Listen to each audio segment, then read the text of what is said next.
Si spravíme tieto krásne moravské koláčiky. Začneme tým, že si navážime približne pol kila polohrubej múky. Tak, samozrejme to nemusí byť úplne na gram. Do toho si pridáme 250 ml mlieka, celý balík sušeného droždie, to je približne 10 gramov, 2 žltka, trošičku posolíš, 60 gramov cukru.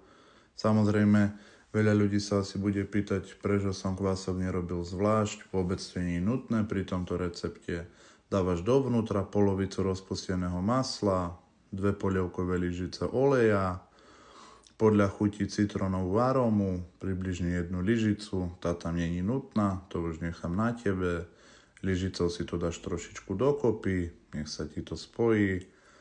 Tak, pekne dôkladne premiešaj. Cesto bude troška inej konzistencie, potom sa nezľakni, keďže tam ide toľko masla. Tak, rukou si ho dávaš dokopy. Zase vyformuje sa ti perfektná gulička. Pomačkaš, premiešaš, necháš v mise približne hodinku. Zatiaľ si urobíme teda plnku, 2 tvarohy, 2 žltka, hrozienka. Ja som mačal deň vopred vo vode, môžeš aj v rume.